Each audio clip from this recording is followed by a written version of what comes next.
วัดดีมิเฮียสวัสดีจ้าพ่อไว้ส่องผู้เฒ่าส่องผ่านมานี่71เขาเต็มเนาะแม่น71เขาเต็มโอ้ฝันเห็นรถลูกสาวติ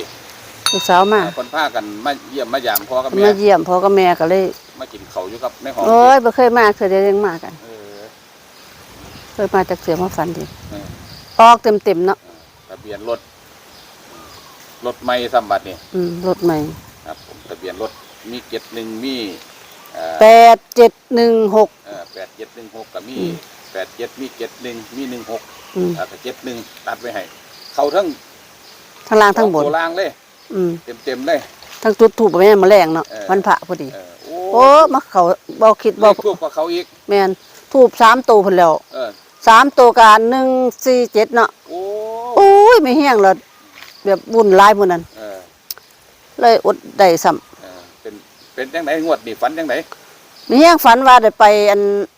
จะว่าไปวัดได้ดอกวัดนึงล่ะคือมันไปป่าพ่อใหญ่ไหวพาไปก็คือว่าไปเฮ็ดคลิปกันนี่ล่ะไปคล้ายๆมองนี้บ่คือคล้ายๆกันอยู่นี่ล่ะคล้ายๆมีแห้งก็ย่าง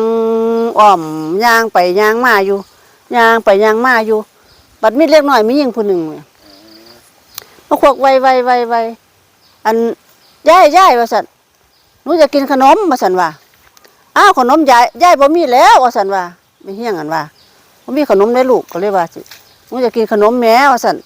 คันจะกินขนมกันบอกเลขอันยายที่ล่ะก็เลยว่าสิมันก็บ่ยอมบอกเด้อีนิดหน่อยนั่น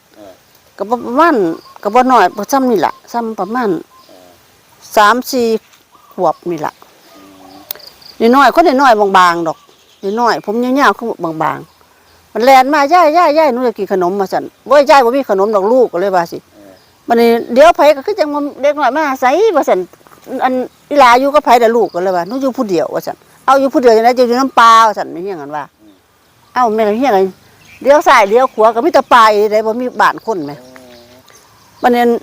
แล้วบัดนี้มันก็แล่นไปบ้านมันนั่นล่ะว่าบ้านมันอยู่นี้ว่าซั่นมีเฮี้ยงเพิ่นไปเห็นอันต้นไส้ต้นนึงมันว่ามันอยู่น้ำหันบ้านมันว่าซั่นว่าบ้านอยู่ในต้นไส้แม่นอีนิดหน่อยนั่นว่าบ้านหนูล่ะตัวนี้ว่าซั่นคือจังเป็นบ้านนี่ล่ะแต่ว่าเป็นต้นไส้มีเฮี้ยงก็เลยว่าเอ้ามันคือจังอันบ้านนั้นจังว่าอยู่นี้มึงพี่หลอกกูละบ่ว่าซั่นมีเฮี้ยงนั่นว่า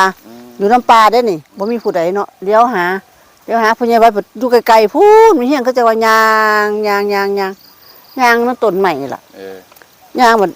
เล็กหน่อยก็มาเอิ้นควักมือไวมักจะกินขนมเฮี้ยงก็เลยว่าอยากกินขนมก็บอกเลขติล่ะมีเฮี้ยงว่าจังซี่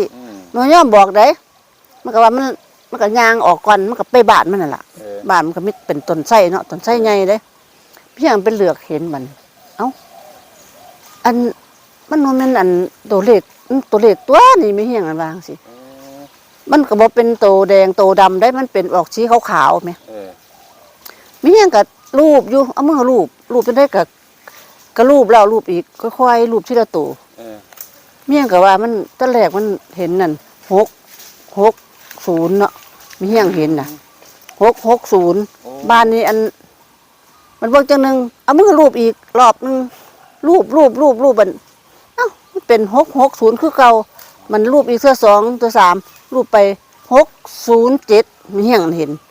607เพราะว่าเห็นต้นนั้นต้นไส้เห็นต้นไส้มันแม่นเล็กน้อยนั่นเล็กน้อยเพิ่นบ่เห็นได้บัดนี้บ่เห็นเล็กน้อยเพียงไอ้หลามาขนมแม่ลูกมาขนมมันก็บ่เห็นมาออกมาจักเทื่อมันก็คือจังเห็นเลขอยู่น้ำต้นนั่นต้นบักเดือเป็นต้นบักเดือต้นไส้ก็คือต้นอันกระพับก็ค่ายล่ะมันต้นขาวๆเนาะเป็นขาวๆใหญ่เมียเอามือรูปที่แรกเห็น660ไปมารูปอีกรูปจนเห็นล่ะไป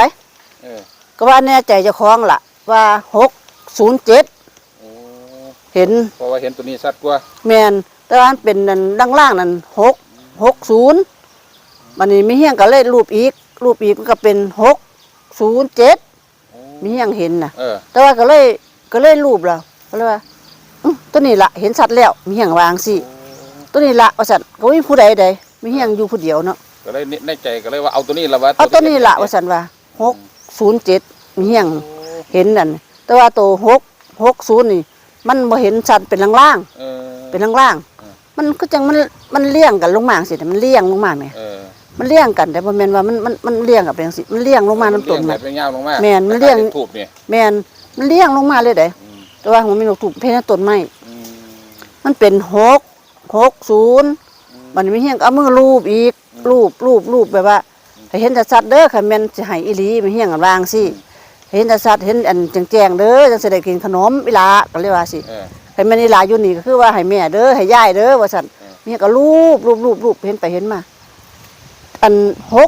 607 โอ้ 607นี่ล่ะมีเฮียงเห็นชัดแฮง607 เห็นชัดๆคือ60 แม่น607แต่ว่าเห็นอีหลี607 อืมอยู่ต้นบักเกลือต้นไส้น่ะ แม่นมันเป็นนางยาวลงมาเลยได้ บัดนี้อีนางอันเห็นบ่อีนางหน่อยน่ะ นางน้อยบ่เห็นว่าเป็นบ้านเพิ่นนั่นล่ะแต่ว่าหังบ่เห็นตัวมันนี่เขาไปแล้วบอกว่าบ้านหนูล่ะนี่ว่าซั่นว่าก็เลยบ่เห็นแม่ก็เลยว่าสิเอาขนมให้อีหลามาขนมแม่ว่าซั่น เออ อันแม่ได้ขนมมาลูกเพิ่นเอาขนมมาเฮียงก็เลยได้ขนมอันน้ำรดเนาะ เออ เฮียงก็เลยวางให้บนต้นไม้นั่นล่ะ ว่า ก็เลย มันอยู่ว่าเถอะ เอิ้นอยู่ตัวอีหลามาเอาขนมเด้ออันย่าขนมมาให้แล้วว่าซั่นว่า เออ มันก็เลยว่า ก็บ่เห็นมันนี่ก็บ่เห็นเด็กน้อยเด้ อืม ก็บ่เห็นมีเฮียงก็เห็นแต่ตัวเลข อืม เห็นแต่ตัวเลขเห็นอัน70อัน607 โอ้ ตัวบ่อันบ่เห็นปานใดนั่น660 โอ้ มันนี่ก็มาแม่นเป็นล่างๆแต่ว่าก็เห็นสัตว์อีหลีนั่น607มีหยังเห็นน้ำต้นไม้ เออกัดแม่ว่าต่อ แม่นแต่ว่าเห็นแบบเป็นบ่แม่นสีดำสีแดงได้บ่แม่นมันเป็นขาวๆคือปูนนี่ล่ะ โอ้เป็นขาวๆอกโลก ปกโลกกับคือสีต้นไม้นี่น่ะ คล้ายๆว่ามันสีขาวอยู่ต้นหมกเดืองแท้ละ แม่นมันเป็นจังซั่นน่ะมันว่าเป็นอันใดมันเป็น บ่ ขาว ดำบ่แดง ๆแม่นเป็นอกโลกกันน่ะ เออ ความนสีเดียวกันสิกับเปลือกไม้น่ะ เออ แต่ว่ามันเป็นตัวเลข เออ เออมันมีหยังเห็นจังซั่น เออ แต่ว่าเอ้ามันคือเห็นจังซั่นชัดแท้607ว่าซั่นมีหยังว่า เนี่ยก็เลยมั่นใจจำได้ติดตาเลยว่าเถอะ ติดตาแต่ว่าก็มักอีหลี07แต่ว่าเห็นกับตานะก็สิว่า607ได้เลขอัน3ตัว โอ้ตัด แต่ว่าก็ว่าอันล่างๆนั่น660บัด เอ นี้ อ เอาพอไว้เขียนลงไป660 เออเอานี่ละ แต่ว่ามีเฮียงฟันสิล่ะ660เนาะ เอาเนี่ยจับไว้ให้แน่3ตัว นี่ล่ะมีเฮียงฟันจังซี่ โอ้ฝันเห็น ก็ว่าเด็กน้อยได้เด็กน้อยผู้หนึงเด้ อืม เด็กน้อยผู้หนึง อืมมีเด็กหน่อยผู้หนึง แม่นมีห เด็ ญิง กหน่อยมันเอิ่นไป มันเอิ้นยายว่าซั่นหนูจะกินขนมว่าซั่น เออ กินขนมอันยายมีขนมว่าซั่นอัน เออ ก็ย่างตัวเป่าเนาะมีขนมอีหลี เออ ก็เลยว่านึกได้ว่าขนมยังลดอยู่นะก็เลยกลับมาเอาขนมก็เลยอีลาอันจะอยู่กับไผหนูอยู่ผู้เดียวว่าซั่นก็พาแล่นไปแม่แล่นมันแล่นออกก่อนได้เพราะมันมีเฮียงเล่นยางน้ำก้น เดินไปบ้านมันว่าเถอะ แม่นบ้านหนูล่ะนี่ว่าซั่นเอาบ้านอีลาอยู่ผู้เดียวหนูอยู่ผู้เดียวตัวว่าซั่นฮอบ้านน่ะแต่ว่ามัน พี่ครับผมกะ ผีหลอกผีเฮียงก็บ่จักแต่บ่เฮียงก็บ่ย่านดอกเนาะมาว่ามันสิ้นมาแล้วนะ ความฝันของมะเฮียงกะตองวดให้แล้วครับเดี๋ยวที่ผม เดี๋ยวตองวด 607เม็ดเดียวครับ จ้ะ เดี๋ยวที่ผมราคาตัด2ตัวก็มี607 แม่นฝันอีกก็สิ แล้วก็67นะครับเด้อที่ผม มาบอกอีกครั้งหนึงเพราะว่าฝันครั้งแรก เอาละนะครับผมกะเห็นว่าเป็นแนวทางครับเป็นความ จ้ะ เชื่อส่วนบุคคลครับเอฟซีผมสำหรับคลิปนี้ก็ขอบคุณมะเฮียงหลายครับผมสวัสดีครับ สวัสดีค่ะ